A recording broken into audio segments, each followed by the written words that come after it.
Sungguh besar setiamu di sepanjang hidup kami ya Elohim. Hingga hari ini kami beroleh karunia menikmati setiap langkah dari kehidupan kami. Itu semua karena anugerah-Mu dan kemerdekaan yang Kau berikan. Dan firman-Mu lah yang memerdekakan kami, Bapa yang baik.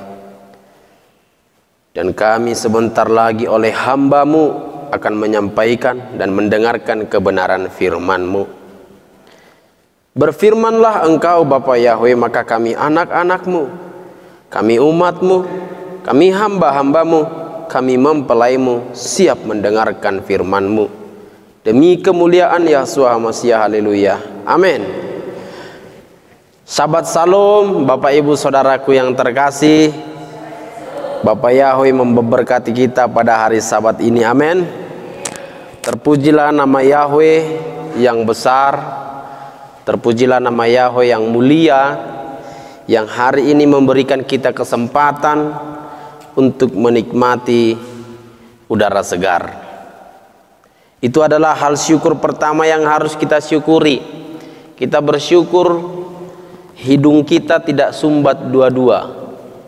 Kalau sumbat dua-dua maka bernapas dari mulut, ya kan? Kalau bernapas dari mulut ada debu masuk. Sebab kalau dari hidung masih ada saringannya, ada bulu hidung kan? Itu adalah syukur yang harus kita naikkan terus kepada Bapa Yahweh setiap hari. Amin. Ya. Dan biasanya syukur-syukur kecil itu jarang orang naikkan kepada Bapa Yahweh. Padahal ucapan syukur adalah korban, ya kan? Hari ini kita tidak berkorban lagi dengan domba, lembu, sapi, dan yang lain-lain, ya. Tapi hari ini kita berkorban dengan puji-pujian dan ucapan syukur oleh bibir kita. Itu firman Bapa Yahweh berkata, sebab korban kita terakhir telah ada, yaitu Juru Selamat, Sang Penebus, ya. Jadi kita bisa berkorban kapan saja, ya kan?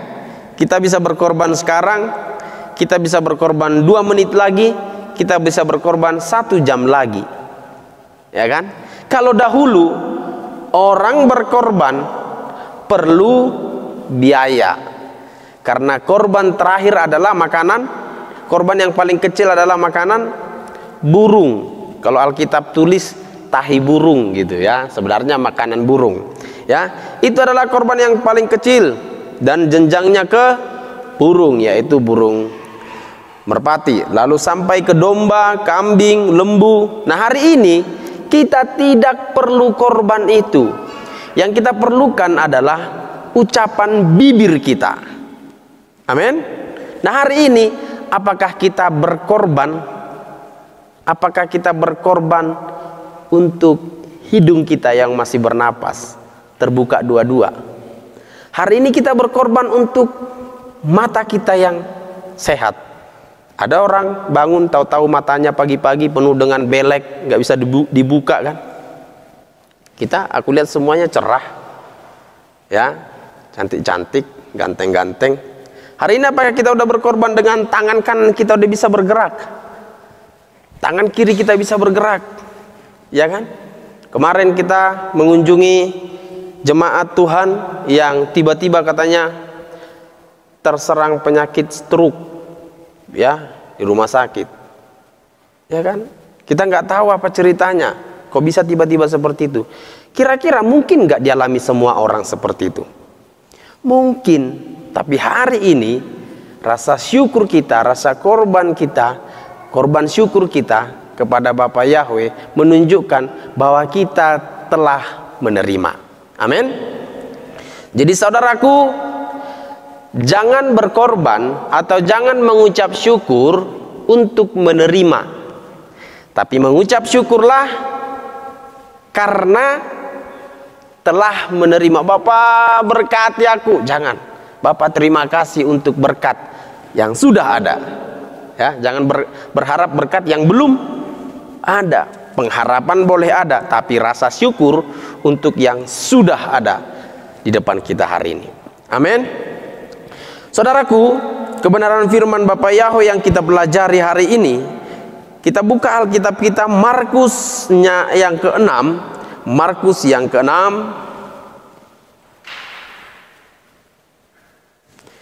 ayatnya yang ke-35 sampai 44, ya. Markus yang ke-6 ayat 35 sampai yang ke-44. Hari ini kita belajar firman Bapak Yahweh. Saya bacakan kepada saudara-saudaraku semuanya. Demikian firman Bapak Yahweh. Pada waktu hari sudah mulai malam, datanglah murid-muridnya kepadanya dan berkata, tempat ini sunyi dan hari sudah mulai malam. Suruhlah mereka pergi supaya mereka dapat membeli makanan di desa-desa dan di kampung di sekitar ini. Tetapi jawabnya, kamu harus memberi mereka makan. Kata mereka kepadanya, jadi haruskah kami membeli roti seharga 200 dinar untuk memberi mereka makan? Tetapi ia berkata kepada mereka, berapa banyak roti yang ada padamu? Coba periksa. Sesudah memeriksanya, mereka berkata, 5 roti dan 2 ikan. Lalu ia menyuruh orang itu supaya semua duduk berkelompok di atas rumput hijau. Maka duduklah mereka berkelompok-kelompok, ada yang 100, ada yang 50. Dan setelah ia mengambil 5 roti dan 2 ikan itu, ia menengadah ke langit dan mengucap berkat, lalu memecah-mecahkan roti itu dan memberikannya kepada murid-muridnya supaya dibagi-bagikan kepada orang-orang itu. Begitu juga kedua ikan itu dibagi-bagikannya kepada semua mereka. Dan mereka semuanya makan sambil kenyang. Kemudian orang mengumpulkan potongan-potongan roti dan 12 bakul penuh, selain daripada sisa-sisa ikan. Yang ikut makan roti itu adalah 5.000 orang laki-laki. Saudaraku yang terkasih, kejadian hari ini di Alkitab ini adalah kejadian di mana murid-murid sedang berjalan ke suatu tempat untuk menenangkan diri. Ya, di ayat sebelumnya Yesus berkata, ayo kita ke tempat yang sunyi untuk menenangkan diri. Karena sebelumnya murid-murid itu sudah melayani. Mereka melayani dan mengajar banyak hal.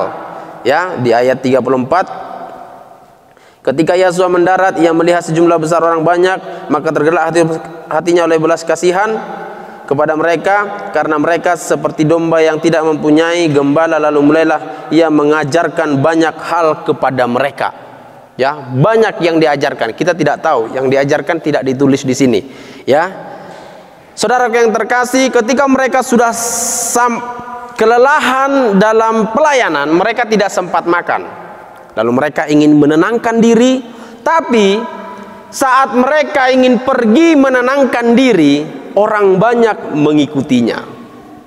Ya, saudaraku, kemanapun Yesua pergi dan murid-murid, orang banyak mengikutinya.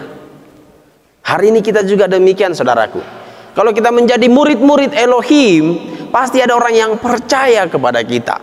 Ada orang yang mengikuti kita sebagai murid. Ya, lalu ada enggak murid-murid Elohim tidak diikuti? Ada. Murid-murid Elohim juga banyak yang tidak mengikuti, banyak yang tidak menyukai, banyak yang tidak menganggap, karena murid-murid bukan dari golongan orang berpendidikan. Ya, sama dengan kita, semua yang ada di sini. Kalau hari ini kita dengarkan firman Bapak Yahweh dan kita menjadi pemberita Injil dan kita tidak dianggap oleh karena kita tidak berpendidikan, jangan kecewa. Sebab murid-murid juga sudah dahulu mengalaminya. Ya, saudaraku, dalam perjalanan hari ini, dalam kitab suci yang kita pelajari ini, ada 3 krisis yang dialami oleh murid-murid. Ada 3 masalah yang dialami oleh murid-murid. Yang pertama, masalah jasmani. Ya kan? Masalah jasmani. Yang kedua, masalah rohani. Dan yang ketiga, masalah keselamatan. Nah, kita belajar satu-satu saudaraku. Masalah jasmani seperti apa yang mereka alami. Di ayat 36 dikatakan begini, suruhlah mereka pergi supaya mereka dapat membeli makanan di desa-desa dan di kampung-kampung sekitar. Murid-murid selalu memikirkan perkara-perkara jasmani. Perkara-perkara jasmani adalah perkara-perkara yang kelihatan. Saya mengingat kejadian di mana bangsa Israel waktu kedatangan mana ke padang gurun. Bapa Yahweh berfirman, ambil segomer untuk kebutuhan hari ini. Tapi banyak yang mengambil sampai kebutuhan besok, sehingga busuk. Ya, lalu bisa nggak diambil 2 gomer atau lebih? Bisa kalau itu perintah. Sebab perintah Bapak Yahweh juga waktu di padang gurun pada hari Jumat itu ambil untuk besoknya. Tapi tidak busuk, karena itu perintah, ya kan? Tapi karena tidak perintah, ada yang mengambil untuk kebutuhan besok. Mungkin itu hari Senin, diambil supaya ada besok, karena tiap hari ada makanan. Ya, jadi Bapak Yahweh dari awal sudah mengajari kita dengan pengaplikasian. Yahshua mengajarkan kita, Bapak Yahweh, berikanlah kami pada hari ini makanan kami secukupnya. Sebab setiap hari Bapak Yahweh selalu menyediakan makanan jasmani kita untuk secukupnya. Lalu kalau kita bisa menabung, itu adalah anugerah yang besar, ya.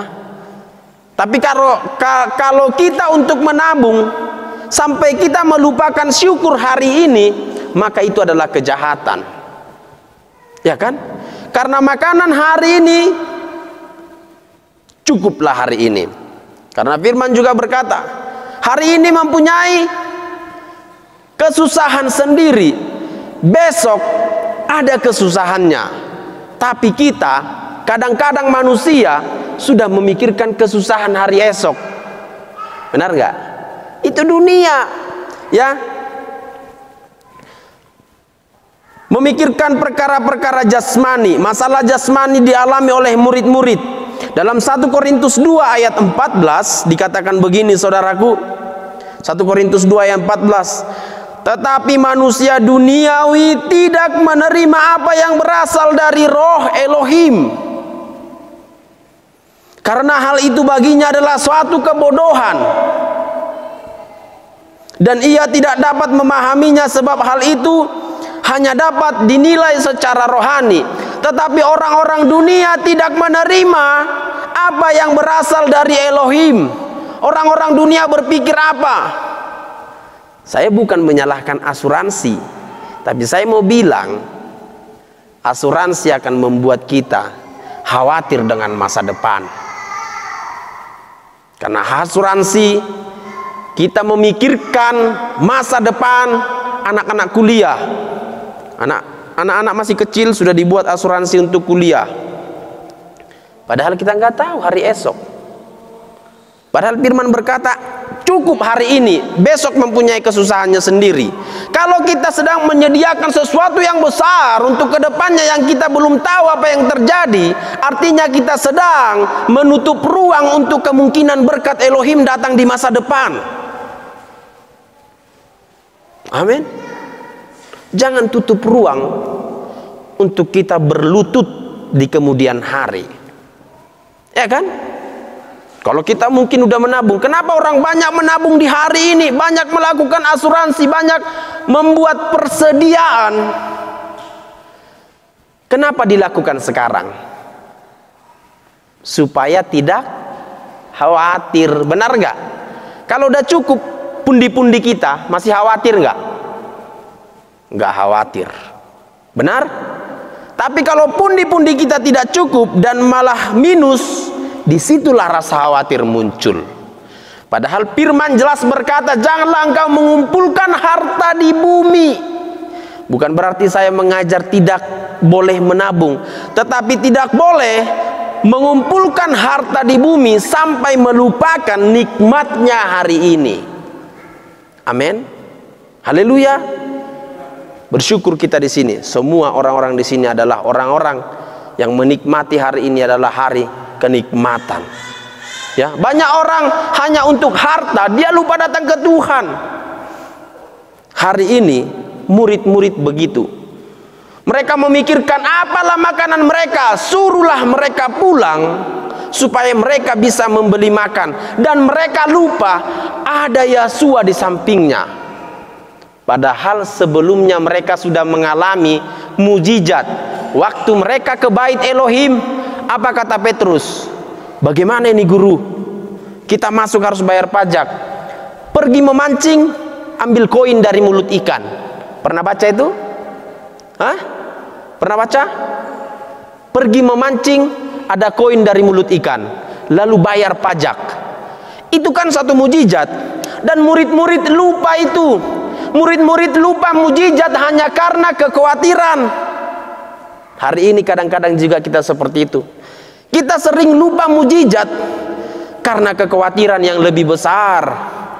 Kita sering lupa bersyukur hanya karena keinginan yang lebih besar. Ya, saya selalu bilang orang yang lupa bersyukur adalah orang yang keinginannya lebih tinggi dari rasa syukurnya. Lebih banyak orang menyusahkan apa yang belum didapat daripada berterima kasih tentang apa yang sudah didapat. Ya. Jadi saya selalu bersyukur untuk apapun yang saya punya. Contoh beli paket apa kek, apapun bentuknya, disyukuri itu. Kalau belum punya, jangan sampai pening atau pusing karena belum punya hal itu. Amin. Dan hari ini dikatakan di 1 Korintus 2 ayat 14, tetapi manusia dunia tidak menerima apa yang berasal dari roh Elohim. Manusia dunia tidak menerima apa yang berasal dari roh Elohim. Apa yang manusia dunia ciptakan adalah hemat pangkal kaya. Tadi malam kami belajar. Itu dunia ciptakan. Mari kita menghemat, mari kita mengumpulkan, mari kita pelit supaya kita kaya. Hemat pangkal kaya. Padahal dunia Alkitab katakan, semakin kita banyak memberi, semakin kita banyak mengulur, maka semakin diberkati. Tapi dunia memutarbalikkannya supaya tidak percaya lagi kepada firman Elohim. Ya. Dan ia tidak dapat memahaminya sebab hal itu dianggap kebodohan. Dunia selalu menganggap kebodohan semua tentang Tuhan. Ya kan? Dunia selalu menganggap kebodohan. Kalau ada orang sakit, oleskanlah minyak. Kalau dia gagal jantung, oleskan minyak katanya. Segala penyakit apapun itu, oleskan minyak. Sakit kepala, oleskan minyak. Sakit badan, oleskan minyak. Sakit kaki, oleskan minyak. Sakit hati, itu bukan minyak ya, oleskan cuan. Sakit apapun oleskan minyak. Tapi dunia berkata apa? Kalau dia gagal jantung, sakit jantung, begini obatnya. Beda-beda kan? Itu secara ilmu medis. Tidak salah menjadi ilmu medis, tetapi jangan menganggap oleskan minyak menjadi satu kebodohan. Karena itu firman Elohim. Amin. Ya.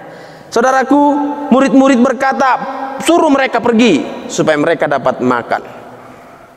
Karena mereka khawatir lupa ada Tuhan. Nah hari ini saudaraku, kita jangan menjadi orang yang khawatir, orang yang takut, orang yang selalu lupa rasa syukur dan kita melupakan Tuhan. Karena Tuhan masih ada. Amin. Ada Tuhan itu, dia hidup. Ya, dia tahu saudara kekurangan. Dia tahu saudara ada penderitaan. Dia tahu saudara ada masalah.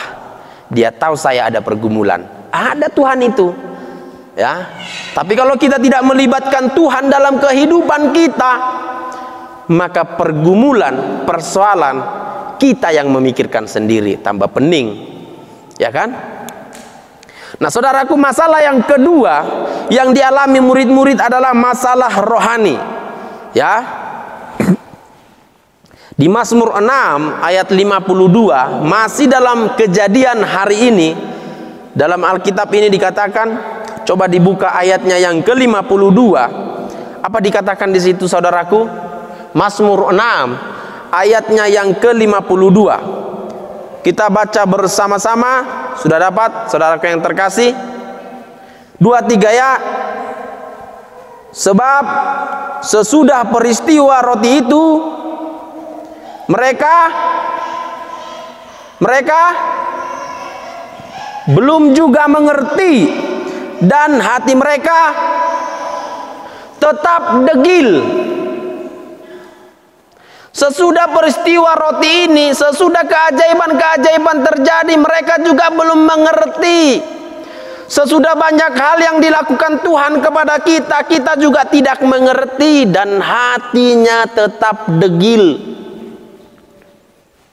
Ya kan? Hatinya tetap degil. Kenapa hatinya tetap degil?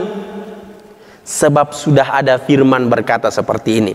Di 2 Korintus 4 ayat 3, jika Injil yang kami beritakan masih tertutup juga, maka ia tertutup untuk mereka yang akan binasa, yaitu orang-orang yang tidak percaya, yang pikirannya telah dibutakan oleh ilah zaman. Ilah zaman adalah filsafat dari dunia, seperti yang kukatakan tadi, sehingga mereka tidak melihat cahaya Injil. Ya, tentang kemuliaan Hamasia yang adalah gambaran Elohim. Ya, jadi orang telah dibutakan pikirannya dengan ilah-ilah zaman. Orang telah dibutakan pengertiannya. Mengapa orang dibutakan pengertiannya? Ayub sendiri berkata, tetapi roh yang ada di dalam manusia, Ayub 32 ayat 8, dan nafas yang maha kuasa itulah yang memberi pengertian. Tetapi roh yang ada dalam manusia dan nafas itulah yang memberi pengertian. Saudara punya roh, saudara punya nafas, tapi kalau tidak punya pengertian, kemungkinan roh itu belum berkarya dalam diri kita. Roh manusia ya, bukan roh Elohim. Ya kan? Ayub 3 ayat 28, tetapi roh yang ada dalam diri manusia dan nafas yang maha kuasa itulah yang memberi pengertian. Kalau kita punya pengertian, berarti kita mempunyai roh yang bekerja untuk kita, roh Elohim. Amin. Ya. Supaya apa? Supaya Injil itu tidak tertutup kepada kita. Amin. Supaya pengertian itu tidak tertutup kepada kita, supaya kita tidak dibutakan oleh ilah zaman. Ilah zaman, tahu kan? Seperti yang kubilang tadi, ilah zaman. Supaya kita apa? Supaya kita memperoleh pengertian. Ya, itu adalah masalah rohani yang dialami. Kita juga sering mengalami masalah rohani, masalah krisis rohani. Ya, kalau kita mengalami krisis rohani, mari kita beri roh kita makan. Sering kita hanya memberi sebagai umat Elohim. Saya percaya kita semua umat-umat penyembah memberi makan roh Elohim yang pada kita beri makan, namun kita lupa memberi roh manusia kita makan. Ada roh manusia kan? Amsal berkata apa? Roh manusia adalah pelita Tuhan. Amsal berapa itu? Roh manusia adalah pelita Tuhan. Begitu bunyinya. Ya. Jadi kita punya roh manusia yang sering kita lupakan dan kita lupa memberi makan, sehingga pengertian-pengertian tidak ada pada kita. Ya. Saudaraku yang terkasih, masalah rohani sering sekali menjadi persoalan bagi kita. Karena apa? Karena firman yang menjadi barometer kerohanian hanya kita baca sekali seminggu. Ya kan? Kalau masalah enaknya, masalah kehidupan sudah sering kita baca, ya.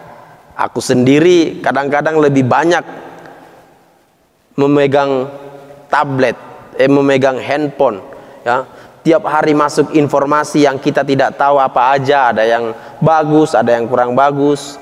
Kan kehidupan ini kan instrumen. Saya selalu bilang begini, dalam kehidupan ini hanya dua hal yang bisa kita kendalikan. Di luar itu nggak bisa kita kendalikan. Apa itu? Satu, bicara kita ke orang lain. Yang kedua, sikap kita menerima. Itu aja. Saya nggak bisa mengendalikan pikirannya Pak Eko tentang aku, nggak bisa. Aku nggak bisa mengendalikan pikiran istriku tentang aku walaupun udah istriku, nggak bisa. Kalau kita selalu ingin mengendalikan semua hal, kita yang pening. Aku nggak bisa mengendalikan bagaimana sikap-sikap saudara kepada aku, nggak bisa. Saudara juga demikian. Saudara mana bisa mengendalikan cara saya berbicara kepada saudara? Saudara mana bisa mengendalikan orang-orang memaki saudara? Saudara mana bisa mengendalikan bagaimana pikiran negatif tentang saudara? Nggak bisa.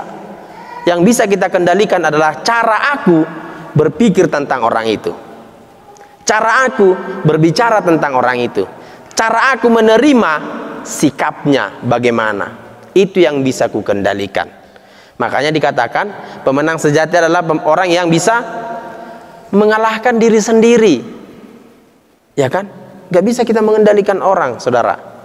Ya, untuk meningkatkan kerohanian kita, masalah rohani kita, mari kita bisa mengendalikan diri kita, yaitu cara kita yang keluar dan sikap kita tentang yang masuk. Bisa saja yang negatif masuk kepadaku. Contohnya Kak Riyama memperlakukan negatif tentang aku, lalu mentok di aku itu, lalu aku memperlakukan hal positif, ya kan? Jadi saudara, mulai sekarang marilah kita mengambil kendali atas pikiran kita, atas diri kita.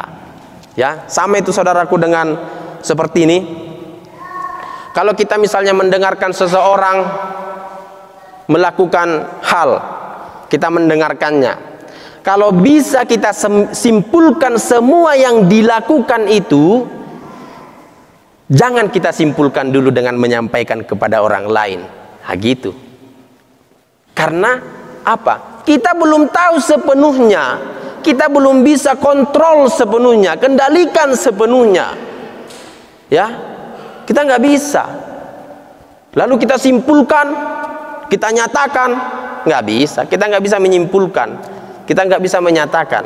Yang kita bisa lakukan adalah menerima sikap apapun yang terjadi dengan cara kita. Cara saya beda, cara saudara beda, tapi marilah cara kita samakan dengan caranya Tuhan. Amin. Nah, selanjutnya saudaraku, yang dialami oleh murid-murid adalah masalah keselamatan. Yang pertama tadi masalah jasmani, yang kedua masalah rohani, yang ketiga masalah keselamatan. Ya. Di ayat 50 dikatakan begini, sebab mereka semua melihat dia dan mereka pun sangat terkejut. Tetapi segera ia berkata kepada mereka, tenanglah, aku ini, jangan takut. Di ayat 50, waktu berjalan di atas air, mereka sangat takut karena ada Yesua berjalan di atas air dan mereka terkejut. Tetapi Yesua berkata apa? Tenanglah, aku ini, jangan takut, tenang. Itu adalah kunci utamanya yang diberikan oleh Yesua. Tenang dulu. Kalau panik bisa salah, ya. Tapi tenang dulu, saudara. Dalam menyikapi segala sesuatu juga mari kita belajar tenang. Ya, keselamatan mereka terancam dalam perjalanan di atas air, tetapi ada keselamatan kita sebagai mempelai. Kita kan mempelai nih, ya kan? Juru selamat adalah keselamatan kita, dan kita mempelai, kita akan dijemput.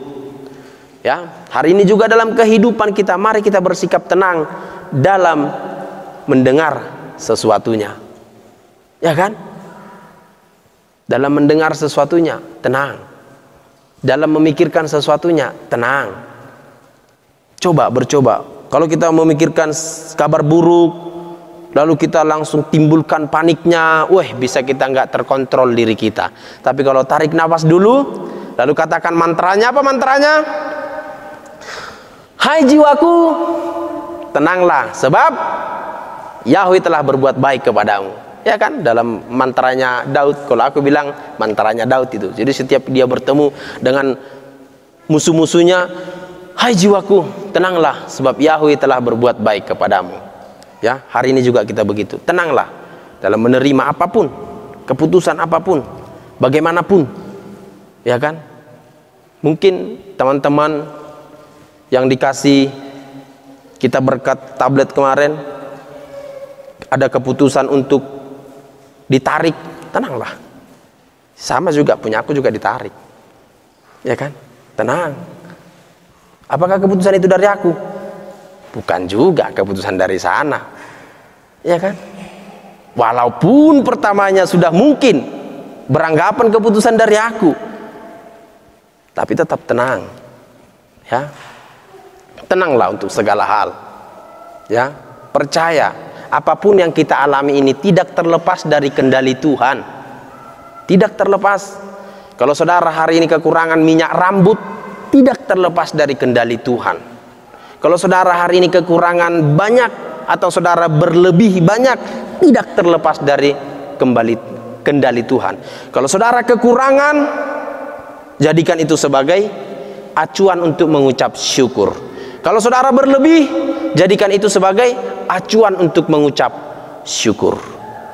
Kalau saudara mendengarkan hal negatif tentang saudara, jadikan itu sebagai acuan untuk mengucap syukur. Kalau saudara mendengarkan puji-pujian tentang saudara, jadikan itu sebagai acuan untuk mengucap syukur. Sebab kita telah punya keselamatan. Amin. Udah punya keselamatan kita, jelas. Ya, karena hanya di agama kita yang berkata, akulah jalan dan kebenaran. Hanya kita yang punya keselamatan. Hanya kita yang punya juru selamat. Hanya kita yang punya meterai. Maka itu, tenanglah dalam segala sesuatu. Langsung berpikir, kalau kekurangan, dunia, tohnya kita tinggalkan. Ya, aku punya keselamatan. Amin. Saudara punya keselamatan. Kita semua punya keselamatan. Otak ni 3 tahun nai nama harwahita. Kita sibuk dengan dunia ini. Otak ni 3 tahun nai, ya. Sampai berapa tahun lagi kita sibuk dengan dunia ini? Ya, kalau ada pendeta berkata, umur itu ibarat Senin sampai Minggu. Kalau Senin 10 tahun, berarti Minggu 70 tahun. Itu batasnya. Dilewat dari 70 tahun sama dengan kesukaran dan penderitaan. Nah, sekarang umur kita udah berapa? Aku udah 30-an, berarti Senin, Selasa, Rabu, bentar lagi hari Minggu. Ya kan? Kalau udah ada yang hari Jumat, bentar lagi hari Minggu. Ada yang hari Sabtu, bentar lagi yang hari Minggu. Kalau udah ada yang 70, ya hanya berserah kepada Bapak Yahweh. Ya kan? Kalau kita umur-umur segini, umur-umur yang masih aktif dengan mengejar dunia ini, lalu boleh nggak? Boleh, tapi tidak meninggalkan rasa syukur. Ya, ada banyak orang yang umur aktifnya mengejar dunia ini sampai dia umur 60 tahun dia mendapatkannya. Tapi ingat, yang menikmatinya keturunannya. Mudah-mudahan keturunannya baik kepada orang tuanya. Banyak sekarang ilmu-ilmu sosial yang mencoba menjauhkan anak dari orang tua dengan membuat apa? Panti jompo. Ya, aku juga agak kurang setuju dengan pembuatan panti jompo. Karena itu menjauhkan anak dari orang tua. Benar. Ya, dibuat panti jompo dilayani dengan bagus, padahal orang tua itu butuh kasih sayang anak sebagaimana anak butuh kasih sayang dari orang tua. Di panti jompo apa didapatkan itu? Lagian di panti jompo yang bisa, yang berduit, yang bisa masukkan. Ya, itu cara-cara dunia supaya apa? Supaya kasih sayang kita berkurang. Dan itu sudah lumrah. Lumrah nggak memberikan orang tua ke panti jompo? Hari ini lumrah. Kalau dulu tabu. Ya kan? Karena dunia membuat semuanya sudah mulai lumrah. Contohnya, sekarang lumrah nggak laki-laki dengan laki-laki? Biasa nggak laki-laki dengan laki-laki? Kita jadi terbiasa mendengar, kita jadi terbiasa melihat. Kalau dulu tabu, itulah cara dunia. Dibiasakan dulu kita untuk segala hal. Kalau dulu, ya maaf ini, kita melihat laki-laki seperti perempuan, kita risih. Kalau sekarang kita melihat hal biasa. Kebalikannya juga hal biasa. Ya, kalau dulu tabu. Itulah cara dunia. Supaya membuat apa? Supaya kita membuat berbalik dari Elohim, mempunyai sikap-sikap tertentu dan penilaian-penilaian kepada dunia bahwa itu biasa. Ya, jadi saudaraku, aku percaya kita yang ada di sini adalah kita orang-orang yang menang, yang telah diselamatkan, yang mempunyai ketenangan. Amin. Kita semua adalah orang-orang yang tenang menerima segala sesuatu. Ya, orang-orang yang tenang mendengarkan segala sesuatu. Sering kita gini ya, saudaraku, kalau kita ingin sesuatu, mendapatkan sesuatu, sering saya bilang begini. Kadang-kadang kalau kita meminta sesuatu, kita itu telah menyiapkan jawabannya. Apa itu? Apa kira-kira? Dikasih. Benar nggak? Makanya kalau kita meminta nggak dikasih, jadinya apa? Kecewa. Kalau saya meminta sesuatu, kalau contohnya ada orang bertemu dengan Pak Janter, Pak, di Gibeon itu kan ada Alkitab, bolehnya aku minta satu? Kalau aku bilang tidak boleh, aku percaya orang yang meminta itu tidak kecewa, karena dia tidak menyiapkan jawabannya. Aku dapat satu. Sering kayak gitu. Ayo saya ada coba, kata dosen, adurang boy Pak. Dia nggak kecewa, karena aku percaya dia tidak menyiapkan jawaban. Aku dapat satu. Tapi ini kadang-kadang kita meminta, udah kita minta, kita siapkan jawabannya. Contohnya minta libur. Iya kan?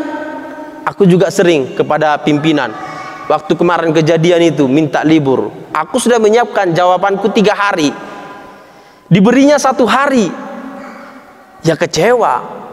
Tapi kalau nggak aku siapkan jawabanku kian, nggak diberinya ini, pasti nggak kecewa.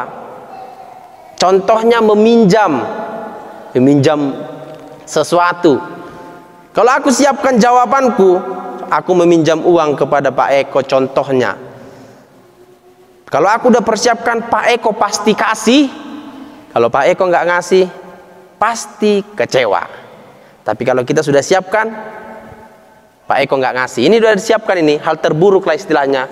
Aku pinjam dulu uang kepada Pak Eko, tapi jangan berharap dan nggak dikasih itu.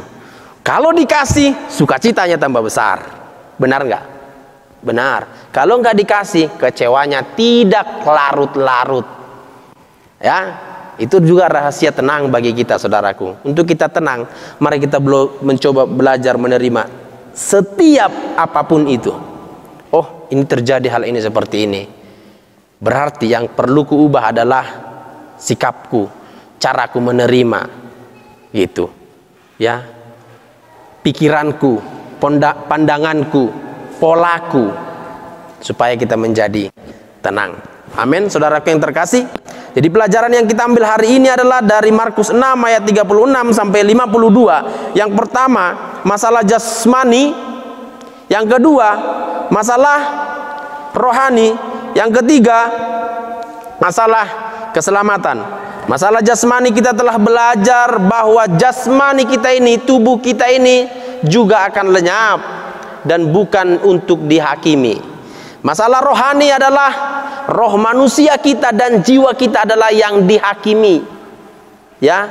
Dan masalah keselamatan adalah Elohim telah bermanifestasi ke bumi ini untuk menyelamatkan kita. Amin. Ya. Jadi mari kita belajar dari setiap kebenaran firman ini. Terima kasih Bapak Yahweh. Biarlah kiranya kebenaran firman yang telah kami dengarkan ini, dan umat-umat Elohim yang ada di tempat ini yang mendengarkan kebenaran firman mendapatkan pencerahan dan bisa menjadi barometer dalam kehidupan kita. Mari kita bangkit, saudaraku yang terkasih. Kita mengakhiri ibadah kita.